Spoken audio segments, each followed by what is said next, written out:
Can we talk about what the rules are in Major League Soccer? Because that is not exactly how we do it in baseball or in any of the other major sports. What's going on with Mueller and how is this going to end?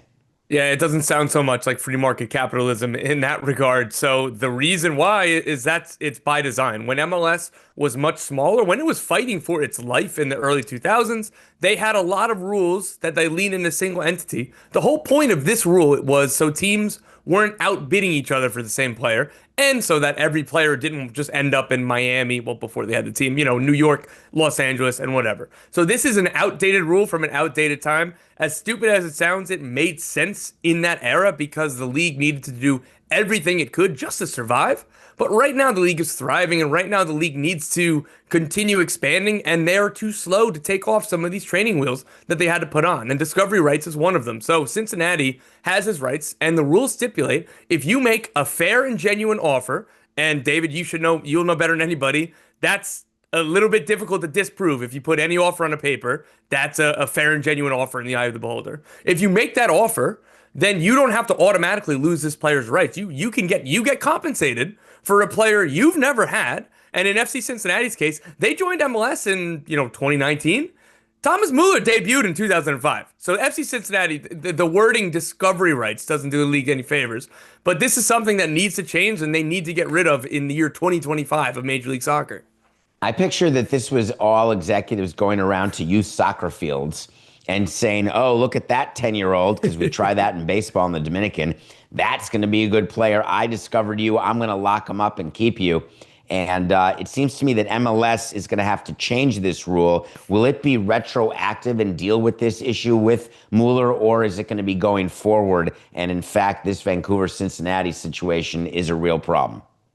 So it is a real problem insofar that Vancouver believes Cincy are being unreasonable. Vancouver ended up giving Thomas Muller a bigger offer, and technically they're not supposed to be negotiating if they don't have the rights, but everybody does. Like, there's nobody that's going to be crying about tampering. Cincinnati tried to sign him for a deal that in Major League Soccer you can have three players make whatever you want. It's called a designated player rule. Cincinnati was not going to give him that contract, so he turned them down. He will get that contract next year with Vancouver, but Vancouver can't give it to him now. So overall, Vancouver are going to be giving him more money. So the obvious thing is just let him go. And with Thomas Muller, he is a legend. He's a huge, huge player in the world of soccer, even though he's at the end of his career. It behooves MLS to get him in the league. And if Cincinnati aren't being realistic about what they're asking, and I don't know exactly the numbers that they're demanding from Vancouver, the league can step in and put their thumb on the scale and say, listen, like, you need to be reasonable. We need to resolve this. And from my understanding, the league is helping facilitate a resolution in this situation. You're listening to Tom Bogert, who is an MLS insider, and you just said something that struck me as interesting, which is that he's toward the end of his career. Thomas Muller is not a youngin'. And so it's reminding me of Beckham and Messi and many other big-time players who come to MLS. I think one of the issues that MLS has in trying to become one of the big four, which it's always tried to do, for 25 years, why is it that my perception, tell me I'm wrong, that it's like a retirement community for famous soccer players around the world who want to come to the U.S. and make some last-minute cash? A few things that I can disagree with there. So one, I would say you were right about retirement league probably as recently as 2018, 2019. No pushback there. But what the league has done, and this is David Beckham's biggest legacy, I think, in Major League Soccer, is nothing like on the field. He made it more legitimate. He got more eyeballs on it. He got people turning their heads. But what he did for the foundation of this league, the standards of hotels, the standards of travel, the standards of training facilities. Around this time, Major League Soccer were launching development academies to be more like the world of soccer.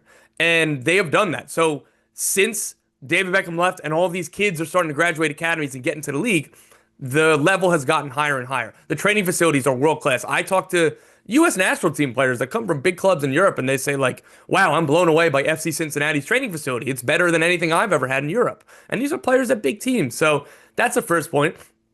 The second point is yes, like Lionel Messi would be the best player in France right now, or one of the best players. So he's an alien. You can push him to the side.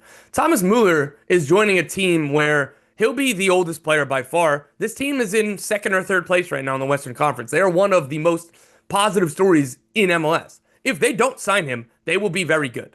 And that is the difference between like 10 years ago in MLS. You try to sign a player like this for relevancy. You try to sign a player like this to push your team forward. If he doesn't play well, and this is what happened with Olivier Giroud with LAFC, he's France's all-time leading scorer. He won a World Cup, and he was playing in Serie A in Italy, a really big league, and scoring a lot of goals. He came here, he wasn't playing well, and they stuck him on the bench and then got out of his contract a year after he joined. So that is the vast difference in MLS now. And just one more point to this is, yes, like the retirement home moniker is something the league is wary of, and I hear it from fans who maybe don't quite know. I don't ever want this league to be a place that doesn't have Thomas Muller and even Olivier Giroud when it didn't work, Lionel Messi. I want this league to have those players while having the rising young talent, that the level of play continuing to get better. Because if you just want to watch the youth development league, go watch the Brazilian league, go watch the Argentine league, go watch the Dutch league. MLS having a little bit of both is what makes it unique. And they're not chasing the big four sports in MLS. Maybe Garber is, but the big chase is the top 5 leagues in Europe. That is their goal. That is what they're trying to get to.